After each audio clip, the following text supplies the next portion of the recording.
नमस्कार। डीडी राजस्थान के कार्यक्रम दिशाएं में आप सभी का हार्दिक स्वागत और अभिनंदन है।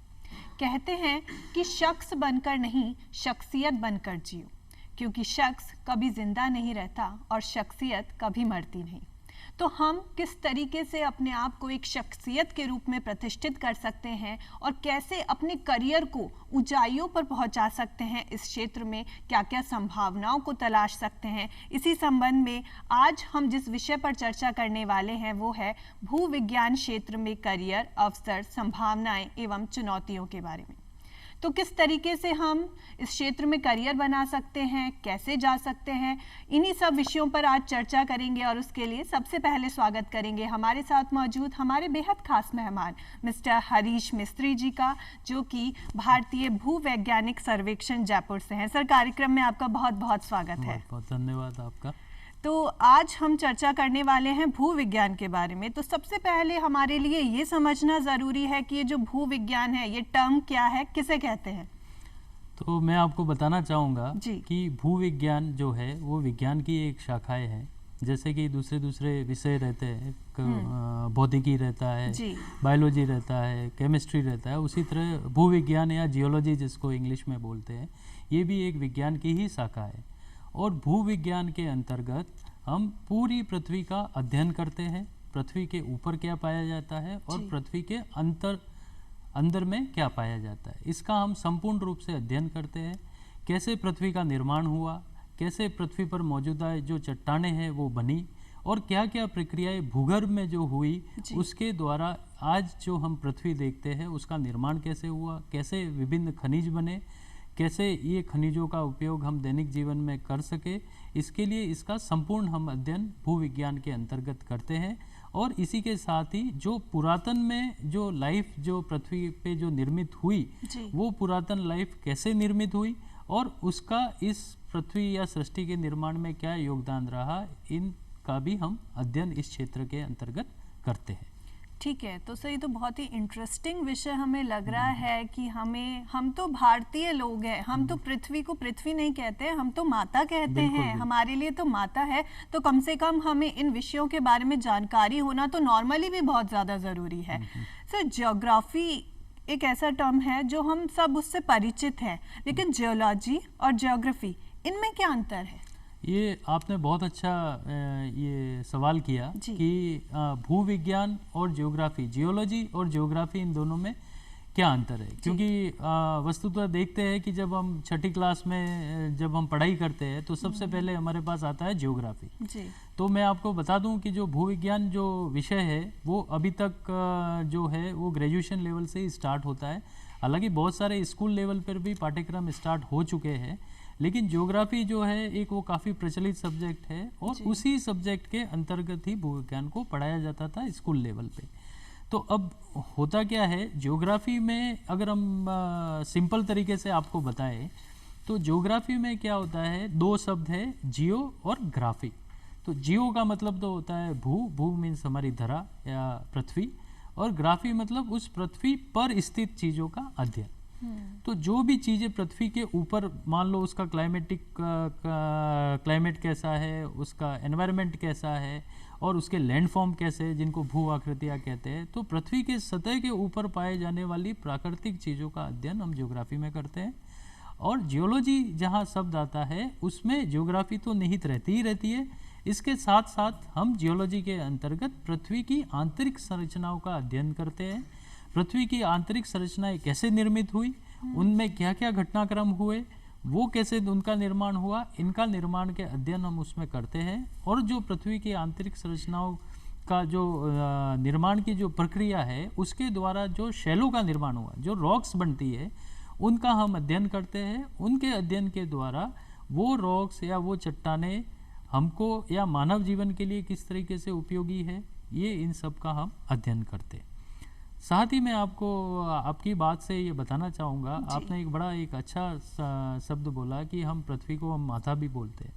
तो निश्चय ही तौर पे पृथ्वी हमारी माता है, क्योंकि हम हमारे जीवन में भी देखें कि माता का जो योगदान है वो बहुत ही बड़ा योगदान। हर चीज़ हमको माता देती है, हमारी उत्पत्ति माता करती है, हमारा पालन पोषण हमारी माता करती है। तो जो पृथ्वी जो है, धरा जो है, वो हमको वह हर चीज़ प्रदान करती है जिससे कि एक जीवन चक्र है वो अच्छे से चलता जाए। और निश्चय ही पृथ्वी पर पाई जाने वाली हर एक चीज़ बहुत ही उपयोगी है। जो हमारी पृथ्वी ने हमको दिया है वो हर एक उपयोगी है, चाहे इसके ऊपर हमको जीवन दिया है। हमको पता है जीवन के रूप में मानव है, मानव के साथ साथ हमारे पास जानवर है और जानवर के साथ साथ हमारे पास पेड़ पौधे हैं। लेकिन इन तीन के अलावा उनका जीवन अच्छे से चल सके हमारी माता ने हमको चट्टानें भी प्रदान की। तो ये चट्टानें हमारे दैनिक जीवन में जितने भी हमारी उपयोगी चीज़ें हैं ये उसके लिए हमको वो खनिज देती है। तो हमारी जो लाइफ है वो भी इन खनिजों से ही बनी हुई है। हमारा जीवन चक्र भी इन खनिजों से ही बनता और बिगड़ता है।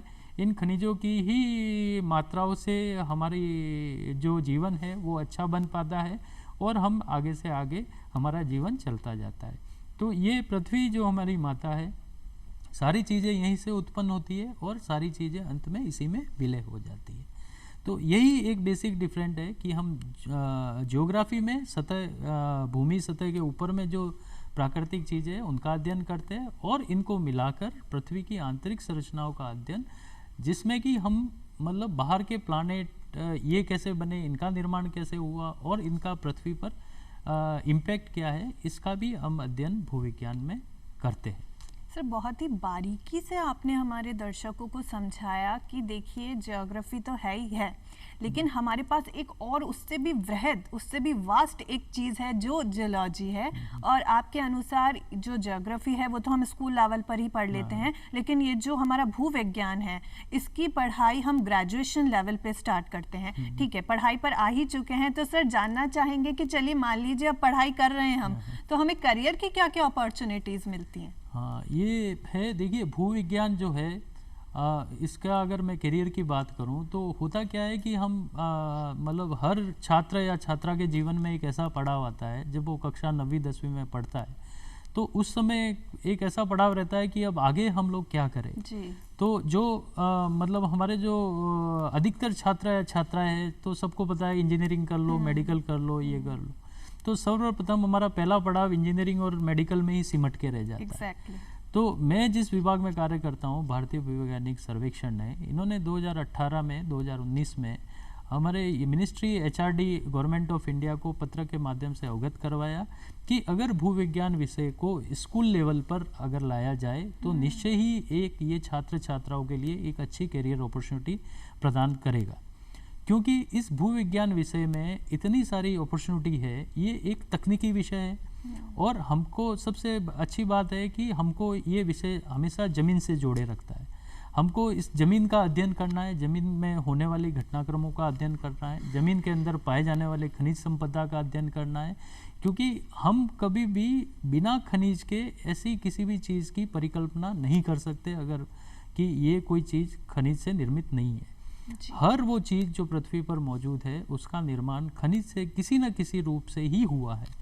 तो इसके अंदर अगर मैं आगे करियर संभावनाओं की मैं बात करूं तो सबसे पहले तो पढ़ाई के क्षेत्र में अपार संभावना है कि भूविज्ञान विषय जब पढ़ाया जाता है तो निश्चय ही इसको पढ़ाने के लिए प्राध्यापकों की भी आवश्यकता होगी, इसके जो प्रोफेसर्स हैं उनकी भी आवश्यकता होगी, और जब भूविज्ञान विषय है तो इसके अंदर रिसर्च स्कॉलर्स की भी आवश्यकता होगी। तो वो लोग, तो ये एकेडमी में इनका योगदान रह सकता है। तो आप अगर किसी एकेडमिक इंस्टीट्यूट में जाएंगे तो निश्चय ही ये एक अपॉर्चुनिटी है।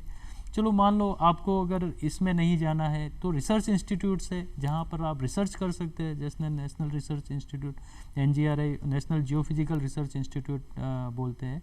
तो आप रिसर्च कर सकते हैं वहाँ पे, आप रिसर्च किसी यूनिवर्सिटी के माध्यम से भी कर सकते हैं जी।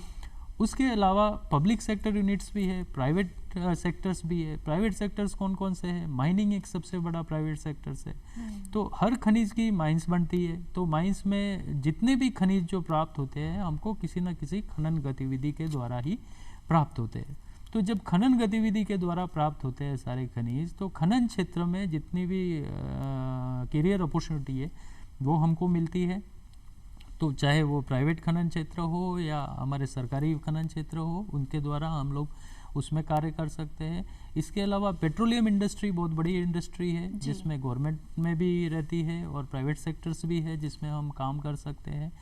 और उसके अलावा हम लोग गवर्नमेंट सेक्टर्स में भी बहुत अच्छा काम कर सकते हैं, जिसमें करियर अपॉर्चुनिटीज़ बहुत सारी है। जैसे गवर्नमेंट सेक्टर्स की बात करूं तो हर स्टेट में, हर राज्य में भू विज्ञान विभाग रहता है, जो वहाँ पर खनिजों की जो माइनर खनिज है उनकी खोज का काम करता है। तो वहाँ पर भी अपार संभावना है। खनिजों को ऑक्शन के माध्यम से बांटना, ये भी काम करते हैं, तो उसमें भूविज्ञानिक की एक बहुत बड़े अवसर है जी। और जो हमारी केंद्र सरकार है उसमें भी बहुत सारे अवसर है। जैसे मेरा विभाग है भारतीय भूवैज्ञानिक सर्वेक्षण, तो इसमें भी एग्ज़ाम होते हैं, कंबाइंड जियो साइंटिस्ट एग्ज़ाम्स होते हैं, जिसमें हम लोग यूपीएससी के माध्यम से चयनित होकर आते हैं, तो इसके लिए भी तैयारी कर सकते हैं। फिर oil and natural gas corporation limited है, मिनरल एक्सप्लोरेशन कंसल्टेंसी लिमिटेड भी है, MCL भी है, ऐसे बहुत सारे उपक्रम है। Hindustan copper limited, national aluminium corporation limited, या ऑयल सेक्टर की बात करें केन्स इंडिया लिमिटेड। तो चाहे आप प्राइवेट सेक्टर ले लो, चाहे आप रिसर्च इंस्टीट्यूट ले लो, चाहे आप एकेडमिक्स ले लो, या और इसके साथ साथ अगर आप अपना खुद का एंटरप्रेन्योरशिप भी अगर आप करना चाहे तो खनिज के माध्यम से आप जितनी भी माइंस रहती है उसमें एक भूवैज्ञानिक के तौर पे आप कंसल्टेंसी एज ए फ्रीलांसर भी दे सकते हैं, या आप जो खनिजों के हिसाब से अपना बिजनेस भी चूज़ कर सकते हैं। तो एंटरप्रेन्योरशिप से लगाकर government, private, public sector units बहुत बड़ी जो हमको करियर अपॉर्चुनिटी प्रोवाइड करती है। जी सर, आपने बहुत सारे अवसर हमें बताए और कुछ बातें आपने बहुत अच्छी कही कि पहली चीज़ ये कि अभी तो ये जो पढ़ाई की जा रही है ग्रेजुएशन लेवल से हो रही है, आपने कहा कि नहीं स्कूल लेवल पे भी इसकी एंट्री की जानी चाहिए, और निश्चित ही जब स्कूल में बच्चे इसे पढ़ेंगे तो शुरुआत से ही इंटरेस्ट डेवलप होगा, और बाहर जब हम आगे जाएंगे ग्रेजुएशन लेवल पे जाएंगे तब हमारी इच्छा होगी अपने आप की हाँ हमें ये वाला सब्जेक्ट लेना है। दूसरी चीज़ आपने कही कि ज़मीन से जुड़े रहना, बहुत अच्छी बात है। दो अर्थ निकलते हैं, पहली चीज़ तो ये कि भाई भूविज्ञान के बारे में बातचीत कर रहे हैं तो ज़मीन से जुड़ना तो ज़रूरी है ही, और दूसरी चीज़ ये कि एक इंसान के व्यक्तित्व के तौर पे हर व्यक्ति को ज़मीन से जुड़े रहना बहुत ज़्यादा ज़रूरी है। ठीक है, अब करियर की बात कर रहे हैं, आपने बताया कि ये भी कर सकते हैं, ये भी कर सकते हैं, तो यूनिवर्सिटीज़ पे आते हैं। कौन कौन सी ऐसी यूनिवर्सिटीज़ हैं जो इसमें हमारे लिए काम करती हैं और कोर्स कराती हैं? बिल्कुल, ये मैं आपके माध्यम से बताना चाहूँगा कि अभी हमारे राजस्थान में ऐसी बहुत सारी यूनिवर्सिटीज़ है। तो पहले तो राजस्थान की बातें करते हैं। वैसे तो मतलब अगर पूरे भारत में देखें तो जितने भी IIT है उसमें भूविज्ञान विषय पढ़ाया जाता है। अच्छा। और वहाँ से हम लोग BSc कोर्स है, BSc ऑनर्स है, MSc है, MTech है, PhD है, ये सारे कोर्सेज हम कर सकते हैं। अब रही बात हमारे राजस्थान की, तो मैं आपको बताना चाहूँगा कि राजस्थान में जो भूविज्ञान की जो पढ़ाई है वो जो हमारी जो यूनिवर्सिटीज़ है, जैसे मोहनलाल सुखाड़िया यूनिवर्सिटी उदयपुर, और उदयपुर में एक प्राइवेट यूनिवर्सिटी है BN university, Bhopal noble university, उसमें भी पढ़ाई जाती है। उसके अलावा जयपुर में राजस्थान यूनिवर्सिटी जो है वो उसमें भूविज्ञान विभाग है, और बीकानेर में जो यूनिवर्सिटी है महाराजा गंगा सिंह यूनिवर्सिटी, वहाँ से भी भूविज्ञान की पढ़ाई की जा सकती है। गवर्नमेंट डूंगर कॉलेज बीकानेर से भी भूविज्ञान की पढ़ाई की जा सकती है। गवर्नमेंट कॉलेज सिरोही से भी भूविज्ञान विषय में पढ़ाई की जा सकती है। और इसके अलावा बहुत सारी प्राइवेट यूनिवर्सिटीज़ भी है यहाँ पर, जैसे ज्ञान विहार यूनिवर्सिटी है जयपुर की, टेक्निकल यूनिवर्सिटी जयपुर में है, उसमें भी इसकी विषय की पढ़ाई की जा सकती है। महाराजा कॉलेज जयपुर, महारानी कॉलेज जयपुर, इसमें भी हम लोग भूविज्ञान के बारे में पढ़ाई कर सकते हैं। ठीक है। और इसमें जो कोर्स करवाए जाते हैं हमको इस यूनिवर्सिटी के अंदर, हम BSc जियोलॉजी कर सकते हैं। BSc जियोलॉजी में हमारे पास जो ऑप्शन रहते हैं वो 2 ऑप्शन है, या तो हम लोग उसको बायोलॉजी के साथ जियोलॉजी करें, बायोलॉजी, जियोलॉजी और केमिस्ट्री, या मैथमेटिक्स के साथ हम जियोलॉजी हम कर सकते हैं, जिसमें फिजिक्स, केमिस्ट्री और मैथमेटिक्स का समायोजन रहता है। BSc ऑनर्स भी कर सकते हैं, MSc जियोलॉजी भी कर सकते हैं, MSc टेक अप्लाइड जियोलॉजी भी होती है, और MTech इन जियोलॉजी भी होती है। PhD तो हम कर ही सकते हैं किसी भी विषय में। तो ये सब मिला के ऐसे बहुत सारे पाठ्यक्रम से जिनके माध्यम से हम ये भूविज्ञान विषय में हम लोग अपनी बेसिक स्नातकोत्तर और उसके बाद हम लोग अपना रिसर्च कार्य जारी रख सकते हैं। और राजस्थान में करीबन ऐसे 20 सरकारी, अर्ध सरकारी, प्राइवेट मिलाकर कॉलेज है जो कि ये भूविज्ञान क्षेत्र में हमको पढ़ाई करने का एक बहुत ही अच्छा अवसर देती है। और भारत में तो अवसर है ही है, चाहे वो IITs हो या हमारे NITs हो या फिर हमारे जितने भी सेंट्रल यूनिवर्सिटीज़ है, उसमें भूविज्ञान एक मुख्य विषय के तौर पर पढ़ाया जाता है। सर, आपने इतनी सारी यूनिवर्सिटीज़ का नाम लिया कि इंडिया के लेवल पे तो हैं ही, राजस्थान में भी बहुत सारी यूनिवर्सिटीज़ हैं और अपॉर्चुनिटीज़ आपने हमें बताई दी थी। तो अब तो हमारा मन कर रहा है कि हमने जियोलॉजी की पढ़ाई क्यों नहीं करी, बट अब जो जनरेशन स्कूल में है और कॉलेज में आने वाली है उनके लिए निश्चित ही बहुत ही अच्छा ऑप्शन रहेगा। तो आज हम देखते हैं कि टेक्नोलॉजी का ज़माना है, इंसान अपना दिमाग लगाता है कि क्या कर सकते हैं, क्या कर सकते हैं, लेकिन कई बार प्राकृतिक आपदाएं ऐसी आ जाती हैं कि उससे बड़ी समस्या हो जाती है और बहुत से जैसे भूकंप है, इन सब का तो हम अनुमान भी नहीं लगा पाते हैं। तो क्या प्राकृतिक आपदाओं को समझने में, उनके प्रभाव को समझने में, वो कब आ सकती हैं, क्या इनका इम्पैक्ट हो सकता है, इसमें भी भूविज्ञान हमारी मदद करता है? हाँ बिल्कुल, एकदम जितनी भी प्राकृतिक आपदाएं हैं इनको समझने में भी हमारा जो भूविज्ञान विषय है वो बहुत ही उपयोगी सिद्ध होता है। अब होता क्या है, अगर मैं आपको एक मतलब हमारी एक आम बोलचाल की भाषा में समझाने की कोशिश करूं, क्योंकि मुख्यतः हमारे दर्शक हो सकता है भूविज्ञान विषय से नहीं हो जी। तो मैं आपको समझाने की कोशिश करूं कि हमारी जो पृथ्वी है वो पृथ्वी पूरी गोल है। वो पृथ्वी 3 सतह से बनी हुई है। अंदर उसका आंतरिक भाग जो है वो कोर कहलाता है, मध्य भाग जो है मेंटल कहलाता है और ऊपरी भाग हमारा क्रस्ट कहलाता है। तो जो अब होता क्या है कि हम लोग एक प्रेशर कुकर के अगर हम परिकल्पना करें कि प्रेशर कुकर हमने रखा है, कोई भी चीज़ पकाने के लिए हम प्रेशर कुकर में कुछ डाल देते हैं, उसकी लीड बंद कर देते हैं और नीचे से उसमें आग लगाते हैं तो चीज़ें बनती है। तो यही परिकल्पना अगर हम पृथ्वी के साथ करें तो हमको पृथ्वी के अंदर जो कोर रहता है वो कोर क्या करता है, हमको एक आंतरिक ऊर्जा पृथ्वी को देता रहता है और वो इतना गर्म है कि वो गर्मी की वजह से जो मेंटल का जो पृथ्वी का मध्य भाग है मेंटल, उसमें उपस्थित जितने भी खनिज रहते हैं या जितने भी एलिमेंट्स रहते हैं उनको एक मतलब सेमी प्लास्टिक अवस्था में रखता है।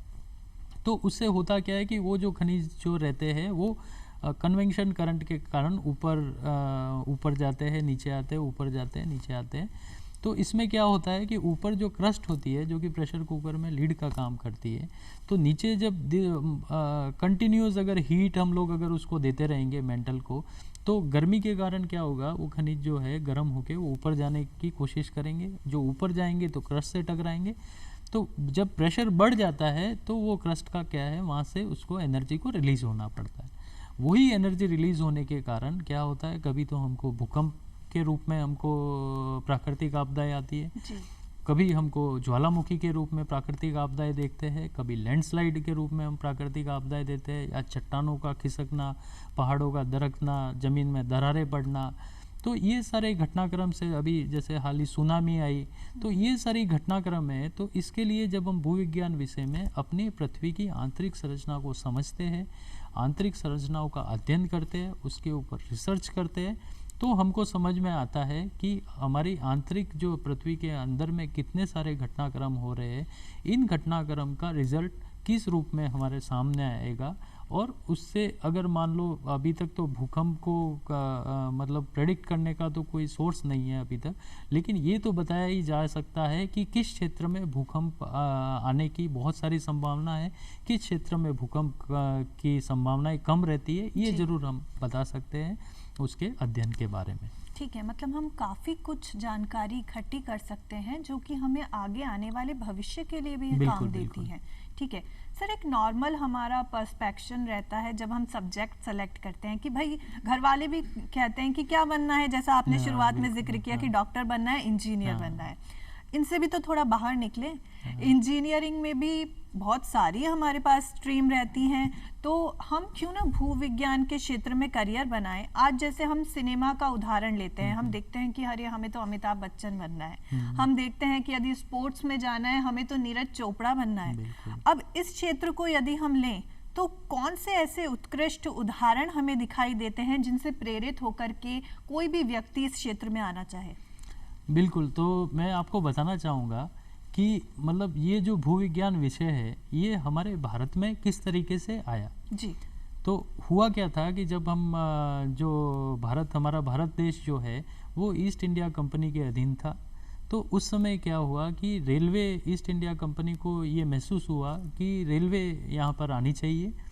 तो रेलवे आनी चाहिए, तो उस समय क्या हुआ, रेलवे के लिए कोयले की आवश्यकता पड़ी। तो कोयले की आवश्यकता उनको महसूस हुई, तो उन्होंने सोचा कि एक भूविज्ञान का विभाग यहाँ पर होना चाहिए जिससे कि हम कोयला ढूंढ पाए और वो कोयले से हम लोग फिर रेलवेज का निर्माण करें। तो उसके बाद हमारा जो विभाग है भारतीय भूवैज्ञानिक सर्वेक्षण, ये सबसे पुरातन विभाग है हमारे भारत देश में, जिसकी स्थापना 4 मार्च 1851 में की गई।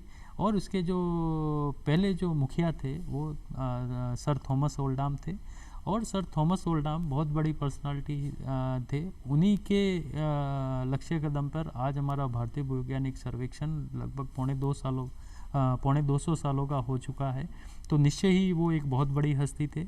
और फिर उनके बाद जब वाडिया साहब ने हमारा हिमालयन जियोलॉजी में काम किया। तो इसी तरह ये जो है हमारे आदर्श है। और सबसे बड़े मैं आपको एक बात बताना चाहूँगा, हमारे भारत के ही PN बोस साहब, जो उन्हीं के वजह से जो हमारा जो लोहे की खनिज की खोज हुई और एक इंडस्ट्रियल क्रांति आई हमारे देश में, और उन्हीं के मतलब खोज के कारण जो हमारी टाटा इंडस्ट्री जो है वो फलीभूत हुई।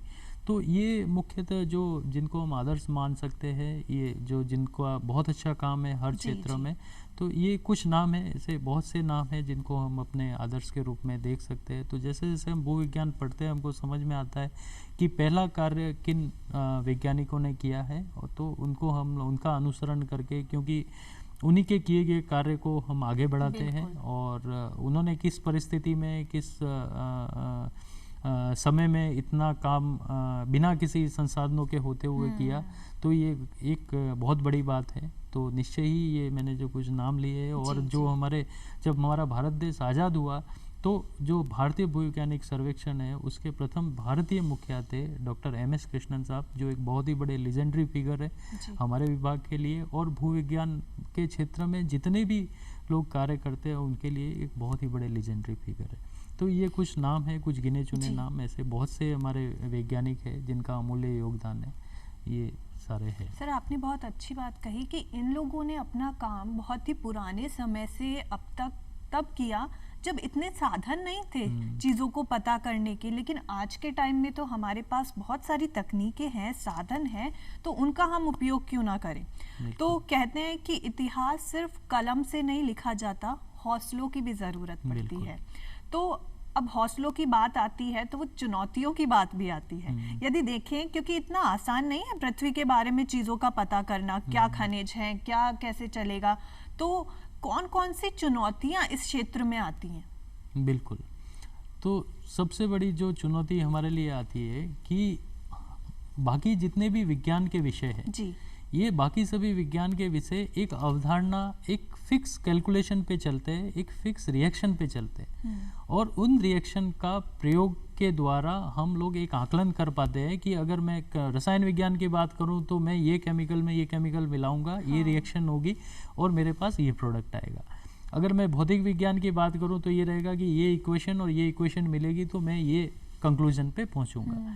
लेकिन भूविज्ञान विषय एक ऐसा विषय है, ये हम अध्ययन करते हैं कि जो पुरातन में जो सारी चीज़ें हो चुकी है, घटनाक्रम सारे हो चुके हैं। हमारी जो लेबोरेटरी है वो फील्ड है, पहाड़ी हमारी लेबोरेटरी है, जंगल हमारी लेबोरेटरी है, उनका अध्ययन, पाए जाने वाली संरचनाएं वो हमारी लेबोरेटरी है। तो पहले जो घटनाक्रम हो चुके हैं उनको अभी देख के, उनका गहन अध्ययन करके हम ये उसमें क्या कैलकुलेशन हुई होगी, क्या केमिकल रिएक्शन हुई होगी, ये पता करने की हम लोग कोशिश करते हैं। तो हमारा जो विज्ञान है वो पूर्ण तरह एकदम ऑब्जर्वेटरी साइंस है कि हमारे जो जितनी अच्छी ऑब्जर्वेशन होगी हमारे फील्ड में, उस ऑब्जर्वेशन को हम लोग अच्छे से कंक्लूड कर पाएंगे। तो ये एक बेसिक डिफरेंस रहता है कि नहीं, कि जो चीज़ें हम आंखों के सामने होते देखते हैं उनके बारे में तो हम सटीक आकलन कर सकते हैं, लेकिन जो चीज़ें कालांतर में हो चुकी है उस चीज़ को फिर घटनाक्रम को हम दिमाग में रिक्रिएट करके और फिर उसको जो भी हमारे एविडेंसेस है, फील्ड के एविडेंसेस के माध्यम से उस घटनाक्रम को फिर से सोच के कि ऐसा हुआ होगा, उस वजह से ऐसा हुआ है जी, और जी। ऐसा ये होने की संभावना हो सकती है। तो ये चैलेंज आते हैं कि किसी चीज़ को होते हुए देखना और किसी ऐसी चीज़ का अध्ययन करना जो बहुत पहले का मतलब करोड़ों अरबों साल पहले हो चुकी है, जी। उसको फिर से सोच के समझ के आगे बढ़ना और नई चीज़ों को निकालना, ये सबसे बड़ी चुनौती हमारे इस विज्ञान में रहती है। मतलब सिर्फ बादाम खाने से यहाँ पे काम नहीं चलता है, बहुत कुछ मेहनत बिल्कुल, करनी बिल्कुल। पड़ती है। ठीक है सर, भूविज्ञान से जुड़ा हुआ एक और शब्द आता है, एक और टर्म आती है, भू आकृति विज्ञान। बिल्कुल। इनका आपस में क्या कनेक्शन है? हाँ, तो पहले तो मैं ये बताना चाहूँगा कि जैसे जो भूविज्ञान है, ये जो हमारे भूविज्ञान के में बहुत सारे सब्जेक्ट्स हमारे पास रहते हैं। तो बहुत सारे सब्जेक्ट्स रहते हैं जिनका हम अध्ययन भूविज्ञान के अंतर्गत किया जाता है। जैसे मुख्यतः हम स्ट्रक्चरल जियोलॉजी बोलते हैं, संरचनात्मक भूविज्ञान बोलते हैं, पेट्रोलॉजी शैलिकी विज्ञान रहते हैं, मिनरोलॉजी रहती है, रिमोट सेंसिंग रहता है, क्रिस्टलोग्राफी रहता है, उसी के साथ साथ जियोमॉर्फोलॉजी भी रहता है, जियो फिजिक्स भी रहता है, जियो केमिस्ट्री भी रहता है, और उसमें बहुत सारी डिफरेंट ब्रांचेज है। अभी जैसे नई तकनीकी ब्रांचेज जियो इन्फॉर्मेटिक्स रहता है, जियो मेडिसिन्स रहता है, फिर आपका मेडिकल जियो साइंस भी रहती है। तो उसी तरह जियोमॉर्फोलॉजी भी एक साइंस है। तो ये भू आकृति की क्या है कि जो हमारी प्राकृतिक संरचनाएं हैं, पृथ्वी पर मौजूद प्राकृतिक संरचनाएं जो कि पृथ्वी की आंतरिक घटनाओं या पृथ्वी की ऊपरी घटनाओं, प्राकृतिक घटनाओं से के प्रभाव के कारण निर्मित हुई है, वो इस भू आकृतिक विषय में हम लोग पढ़ाई करते हैं। अच्छा। तो मैं आपको एक एग्जांपल देके बताऊं कि आप कभी अगर गुजरात और महाराष्ट्र में आप अगर ट्रैवल कर रहे हैं, तो आप देखेंगे कि वहाँ के जो चट्टाने हैं, वो चट्टाने ऊपर से एकदम टेबल टॉप है, एकदम फ्लैट है। तो वो एकदम टेबल टॉप क्यों है? क्योंकि वहाँ पर एक बेसाल्ट नाम का जो है पत्थर पाया जाता है, और वो उसका जो मतलब जो उसका स्टाइल ऑफ इरप्शन है या उसकी उत्पत्ति कैसे हुई, वो क्या हुआ कि लेयर बाय लेयर अंदर पृथ्वी के अंदर से निकलकर लेयर बाय लेयर जमा होता गया, तो एक एक लेयर ऊपर जमा होती गई, और आज हम उसको देख रहे हैं कि ये हमारा जो ऊपर है टेबल टॉप हो गया। तो उनको हम दक्कन के पठार बोलते हैं, डेक्कन ट्रैप्स बोलते हैं। इसी तरह हम आपको बताया कि अगर आप यहाँ कभी हम लोग सेंदड़ा की तरफ जाए, तो सेंदड़ा में आप जाएंगे या हम लोग सिरोही की तरफ जाएंगे, तो वहाँ जाने से देखेंगे बहुत सारे ग्रेनाइट के पहाड़ रहते हैं। तो उनके जो चट्टानें रहती है वो गोलाकार आकृतियाँ में होती है, और बहुत सारे जैसे रहती है, अगर मान लो कि कहीं किसी ज़माने में कहीं पे पानी था, वो पानी कालांतर में वहाँ से हट गया, या समुंदर था किसी ज़माने में, वहाँ समुंदर था, वो हट गया। वो संरचनाएं कैसे प्रिजर्व रहती है, ये कैसे रहती है, और वो किस कारण वो संरचनाएं बनी, और उसका भूविज्ञानिकीय क्या कारण था, या कौन से प्रभाव के कारण ये संरचनाएं बनी, वो सब हम लोग भू आकृतिकी में पढ़ते हैं। ठीक है, तो मतलब राजस्थान के बारे में भी हम ये सुनते हैं कि यहाँ पे भी पहले समुद्र था। क्या वो घटनाएं घटी होंगी कि आज वो समुद्र की सिर्फ रेत हमें दिखाई देती है? ठीक है सर, बहुत ही एक अच्छा और शानदार सब्जेक्ट हमें दिखाई पड़ता है भूविज्ञान, और इसमें यदि हमें अध्ययन करना है तो हमें गहराई में जाना बहुत ज़्यादा ज़रूरी है। तो ज़रूरी नहीं है कि गहराई सिर्फ सागर में ही मिलेगी, गहराई हमें सब्जेक्ट में भी मिल सकती है। तो जब इतना शानदार सब्जेक्ट है, इतनी करियर अपॉर्चुनिटीज़ हमारे पास है, तो एक चीज़ होनी चाहिए कि इनकी जानकारी सब तक पहुंचनी चाहिए, और दूसरी चीज़ ये कि ऐसे कोर्स को अडॉप्ट करने के लिए ज़्यादा से ज़्यादा लोगों को प्रेरित किया जाना चाहिए। अब हम तो कर रहे हैं दिशाएं प्रोग्राम के माध्यम से, आपके अनुसार और क्या प्रयास कर सकते हैं हम इसे और ज़्यादा प्रमोट करने के लिए? नहीं, बिल्कुल, हम ये जो भूविज्ञान विषय को बढ़ावा देने के लिए निश्चय ही बहुत प्रयास करने चाहिए जी। बहुत सारे हमारे राजस्थान के ही यूनिवर्सिटी के साइंटिस्ट हैं, वो भी भूविज्ञान विषय को स्कूली स्तर पर लाने के लिए प्रयास कर रहे हैं। हमारा विभाग भी स्कूली स्तर पर इसको भूविज्ञान विषय को लाने के लिए पहले ही सिफारिश कर चुका है, और आने वाले दिनों में आप ये देखेंगे कि ज़रूर ये प्रयास सफल होंगे। और ये तो एक प्रयास हुआ, दूसरा ये है कि लोगों के बीच में जागरूकता पैदा करनी होगी। तो जो हमारा जो विभाग है, इसी क्रम में हमने अभी पिछले ये कोरोना काल में और उससे पहले सन 2018 से एक बहुत ही अच्छा कार्यक्रम किया था, भूमि संवाद कार्यक्रम। भूमि संवाद कार्यक्रम ने हमने हमारे भारतीय भूवैज्ञानिक सर्वेक्षण के प्रशिक्षण संस्थान के माध्यम से हमने पूरे ही भारत में भूमि संवाद कार्यक्रम किए, और जितने भी यूनिवर्सिटी के जो स्टूडेंट्स थे जी। उनको इस बारे में अवगत करवाया। जितने भी हमारे स्कूल लेवल के जो छात्र छात्राएं थे उनको भी इस विषय के बारे में अवगत करवाया। और ऐसा हमने कोई भी राज्य नहीं छोड़ा जहाँ के छात्र छात्राओं को इस विषय के बारे में अवगत नहीं करवाया गया। तो विगत 2018 से लगाकर जब ये भूमि संवाद कार्यक्रम किया गया, तो हमने हर एक स्कूल जो हमारे राज्य में था उसमें जाके हमारे अधिकारियों ने जाके वहाँ पर कार्यक्रम किए। और एक जो, क्योंकि आप बच्चों को बता देंगे ना एक बार, तो उनके जो पेरेंट्स हैं, उनके रिश्तेदार हैं, बच्चे अपने आप बताएंगे कि वो ये एक विषय है और इस विषय में भी हम आगे बढ़ सकते हैं। तो इसके माध्यम से हमने बहुत जागरूकता फैलाने की कोशिश और प्रयास किए। कोविड काल में एक हमको बहुत अच्छी अपॉर्चुनिटी मिली, जिसके अंदर इस कार्यक्रम को करने के लिए ऑनलाइन के माध्यम से प्रशिक्षण दिया गया। तो उसमें हमने ना केवल पूरे संपूर्ण भारतवर्ष को, बट हम भारतवर्ष के जो हमारे सहयोगी जो टापू भी है, चाहे लक्षद्वीप हो, वहाँ से भी हमारे साथ जो छात्र छात्राएं जुड़े वो भी अवगत हुए इस कोर्स से। तो ये एक बहुत बड़ी अपॉर्चुनिटी थी जिसको हमारे विभाग ने इसमें काम किया और लोगों को अवगत करवाया। और अभी जो भारत सरकार का एक कार्यक्रम है आज़ादी का अमृत महोत्सव, उस कार्यक्रम के अंतर्गत भी हमारे भारतीय भूवैज्ञानिक सर्वेक्षण ने देश भर में बहुत सारे प्रयास किए और लोगों को जागरूक किया हमारे विभाग के बारे में, भूविज्ञान विषय के बारे में, इसकी संभावनाओं के बारे में, कि इसको ये एक विषय है, इसमें कैसे आगे बढ़ा जा सकता है। तो ये सारे प्रयास है, अगर निश्चय ही हम सब मिलके प्रयास करेंगे, हमारा विभाग तो कर ही रहा है, बहुत सारे यूनिवर्सिटीज़ भी कर रही है, ये सब मिलके प्रयास करेंगे। और जिस दिन हमारे हर स्कूल में जब भूविज्ञान विषय जो है वो जैसे दूसरे विषय है उस विषय की तरह से पढ़ाया जाएगा, तो निश्चय ही सभी में एक जागरूकता आएगी। और ये जागरूकता आने के बाद वो भूविज्ञान विषय जो है वो हर बच्चे की एक पसंद में से हो सकता है। वो कभी ये नहीं सोचे कि मैं अगर इंजीनियर नहीं बना, मैं अगर डॉक्टर नहीं बना तो मैं आगे क्या बन सकता हूँ। ये एक तकनीकी विषय है और इसमें बहुत अच्छे बच्चे कर पाएंगे और हर क्षेत्र में इसमें आगे बढ़ पाएंगे।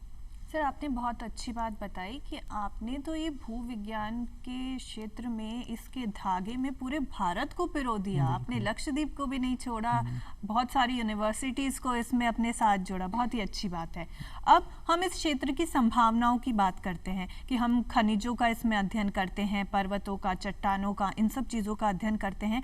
आपके अकॉर्डिंग क्या ऐसे क्षेत्र और हैं जिनमें यदि हम रिसर्च करें और ज़्यादा ज्ञान अर्जित करें तो निश्चित ही भविष्य में हमें इसका बहुत ज़्यादा फायदा मिलेगा? बिल्कुल। तो मैं आपको बताना चाहूँगा कि जैसे भूविज्ञान जो विषय है वो विषय चालू ही होता है पृथ्वी के संपूर्ण अध्ययन से। तो कालांतर में पृथ्वी कैसे बनी, इसका निर्माण कैसे हुआ जी। तो हम 3 क्षेत्रों से इसका अध्ययन करते हैं कि हमारे भूतकाल में क्या हुआ, वर्तमान में क्या हो रहा है और आने वाले समय में ये कैसे उपयोगी हो सकता है। तो जैसा कि मैंने आपको पहले भी बताया था कि हम ऐसी किसी भी चीज़ की परिकल्पना नहीं कर सकते जिसमें खनिजों का योगदान नहीं है। हमारे चारों तरफ जितनी भी उपस्थित जो चीज़ें हैं वो उन खनिजों से ही निर्मित है या किसी भी तरीके से खनिज उसमें निर्माण कार्य में उस एक महत्वपूर्ण भूमिका निभाता है। तो अब होता क्या है कि जब तक हम लोग अपने भूतकाल को नहीं समझेंगे, जब तक उसकी गतिविधियों को नहीं समझेंगे, तो हम उसको आज की वर्तमान परिस्थिति में उसको नहीं ला पाएंगे। फिर हमको वर्तमान में होने वाली परिस्थितियों को, घटनाक्रमों को हमको समझना पड़ता है। और जब अभी जैसे बात करते हैं हम लोग आर्टिफिशियल इंटेलिजेंस की, या हम लोग बात करते हैं स्पेस टेक्नोलॉजी की, या हम बात करते हैं हम लोग स्पेस एक्सप्लोरेशन की, क्योंकि भूविज्ञान मतलब हमारे खनिज जो क्या है, पृथ्वी ने तो हमको एक लिमिटेड संसाधन दिए हैं, आप कभी भी पूरी पृथ्वी को खोद के नहीं निकाल सकते। तो निश्चय ही हमारे फलने फूलने के लिए हमको और भी खनिज की आवश्यकता होगी, तो क्यों नहीं फिर स्पेस को एक्सप्लोर किया जाए, तो वो भी हमारे पास एक संभावना है। तो स्पेस एक्सप्लोरेशन में अपॉर्चुनिटी है हमारे पास, या हमारे पास जो अभी जो टेक्नोलॉजी है अभी आ रही है, जैसे आपने देखा होगा कि इलेक्ट्रिक व्हीकल्स सब जगह आ रहे हैं। तो इलेक्ट्रिक व्हीकल्स के लिए सबसे मेन कंपोनेंट चाहिए होती है हमको बैटरी। तो बैटरी तो खनिजों से बनी होती है, बैटरी मिनरल से बनी होती है। तो ये बैटरी मिनरल्स को हम लोग को ज़्यादा से ज़्यादा हमको खोजना है, क्रिटिकल मिनरल्स रहते हैं हमारे जो कि डिफेंस में काम आते हैं, स्ट्रेटेजिक मिनरल्स रहते हैं, या क्रिटिकल मिनरल्स रहते हैं जो कि हमारे पास कम है, दूसरे देशों के पास ज़्यादा है, तो हम डिमांड एंड सप्लाई पूरी नहीं कर पाते हैं। जो डिफेंस पर्पस में काम आते हैं वो स्ट्रेटेजिक मिनरल्स में रहते हैं। हमको ड्रोन्स बनाने हैं, हमको ऐसे एंटी ड्रोन मिसाइल्स बनानी है, ऐसी मिसाइल्स बनानी है, उसके लिए भी हमको खनिज चाहिए। तो हर एक एडवांस टेक्नोलॉजी उसमें अंदर हमको एक विशेष वर्ग के खनिजों की आवश्यकता होती है जी। चाहे हम कंप्यूटर्स ले ले, या रोबोट्स ले ले, या हम सोलर पैनल्स ले ले, या इलेक्ट्रिक व्हीकल्स ले ले, या आर्टिफिशियल इंटेलिजेंस में जितना भी है हमारा जो प्रोग्रामिंग्स रहेगा तो ये सॉफ्टवेयर्स के माध्यम से रहेगी, तो चिप्स होंगे, उनके सेमीकंडक्टर्स होंगे, कंडक्टर्स होंगे, तो ये सारी चीज़ें हम लोग क्या है खनिजों से निर्मित होती है। तो इनके अंदर जो उपयोगी जो विशेष ग्रुप के जो खनिज है उनके अध्ययन को हमको ज़्यादा से ज़्यादा करना चाहिए, ताकि आने वाली जितनी भी टेक्नोलॉजीज़ है उन टेक्नोलॉजी के बारे में और उनके निर्माण के लिए जो उपयोगी खनिज है उनकी हमारे भारत देश को कभी कमी नहीं रहे।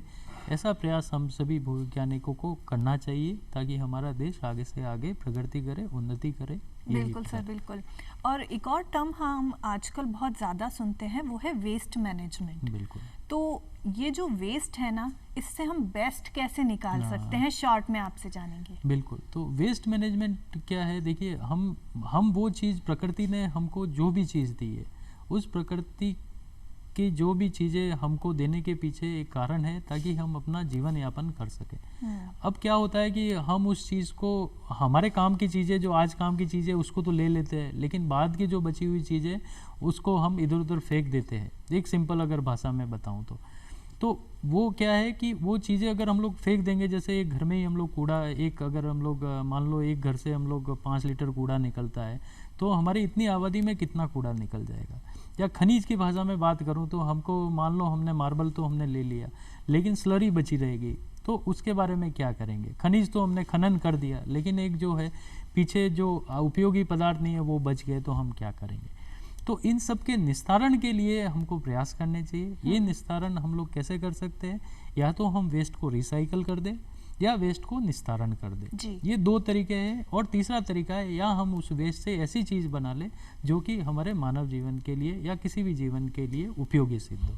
ये 3 तरीके हैं जिनसे हम वेस्ट को मैनेज कर सकते हैं। ठीक है सर, शॉर्ट में बिल्कुल आपसे जानना चाहूँगी कि हमारा तो इंटरेस्ट जनरेट हो चुका है आज भूविज्ञान के क्षेत्र में, लेकिन जो हमारे दर्शक देख रहे हैं, आप क्या उन्हें संदेश देना चाहेंगे कि कैसे वो भी आगे आए, इस सब्जेक्ट को लें और अपना और अपने देश का दोनों का विकास करें।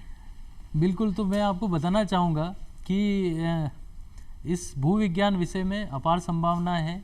अगर आपका सपना कुछ भी हो सकता है कि हमको ये बनना है, हमको ये बनना है, लेकिन आप भूविज्ञान के बारे में भी एक बार सोच के देखिए। इसके अंदर बहुत सारे करियर की संभावनाएं हैं।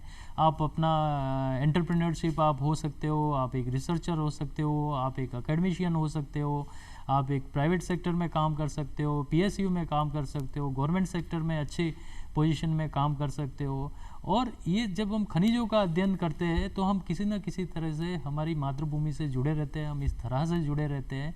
तो आपके जो स्वास्थ्य है उस स्वास्थ्य का भी विकास बहुत अच्छे से होता है, क्योंकि आप हमेशा प्रकृति के करीब रहते हैं और उस प्रकृति के करीब में रह के आप बहुत अच्छा काम करते हैं। और देश के विकास में ये खनिजों का बहुत ही बड़ा योगदान है, इसको नकारा नहीं जा सकता है। तो निश्चय ही आप सभी इस भूविज्ञान विषय के बारे में अधिक से अधिक जानें, समझें, देखें, इंटरनेट पे तलाश करें और अपने जो बिल्कुल सर, सब कुछ करेंगे। आज इतनी शानदार जानकारियां हमने ली, आपने हमें अपना इतना अमूल्य समय दिया, इतनी गहराई की जानकारी इतनी सहजता से प्रदान करने के लिए आपका बहुत बहुत धन्यवाद। तो दर्शकों, आज की चर्चा निश्चित ही बहुत ही ज्ञानवर्धक रही, लेकिन सिर्फ ज्ञान नहीं लेना है, इस फील्ड में आगे भी बढ़ना है। चुनौतियां तो बहुत आएंगी, लेकिन उन्हें स्वीकार करना है, क्योंकि कहते हैं ना, हो इरादों में हकीकत, हौसलों में जलजला, निगाहों में इरादे, बाजुओं में हौसला, आसमां झुक कर तुम्हारे पांव तक आ जाएगा, देख लेना ये किनारा नाव तक आ जाएगा। अगली बार ऐसे ही विषय पर फिर चर्चा करेंगे, तब तक के लिए इजाजत दीजिए। नमस्कार।